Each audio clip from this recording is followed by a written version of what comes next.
Hi, this is Carl with another SOP video for managed service providers. And today I want to talk about the personal side of policies and procedures.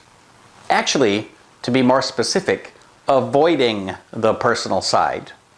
You know, you've heard the phrase, don't take it personally.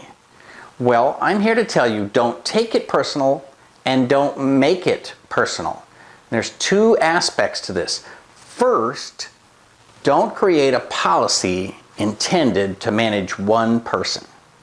In other words, think about your business as you grow. Eventually you'll have 5, 10, 20, 50, 100 people. And look to the future. Don't create a policy in order to manage one person and then shackle your company having to enforce that policy down the road to every future employee. The worst kind of personnel problems are those that you create accidentally by yourself because you've got a policy that you wrote some time ago for somebody who doesn't work for you anymore, and now it's part of your policy process.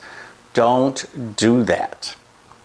The second aspect is even more important because it involves all of your policies. Don't create a policy that calls out a specific individual or a specific personal directory, subdirectory, folder, so forth. And I'll give you an example where I violate this rule. So when I had a bunch of employees, I made it a policy that only I processed credit cards. So that's cool because, you know, I can do that for a long, long time.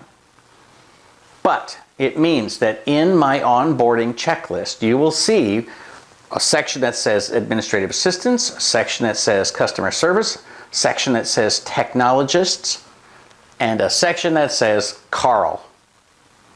So the problem with that is it's not scalable, or it's only scalable to a certain point. So that's an example of one where you might be able to get away with it. But if you write a policy and a procedure about how to process forms that come in over the internet, ideally what you'd want to do is have those forms show up in a mailbox and get routed to a public folder where somebody has the job of finding that, seeing it, dealing with it, moving it to a subfolder called something like processed. But what you don't want to do is to create a rule that sends the email to that folder and then to a very specific named person. Because when she leaves the company, guess what? Oh, now you've got a process that has to be rewritten for everybody who holds that job. It's much better to think about things that are managed at the level of either the department or a specific role, but not an individual.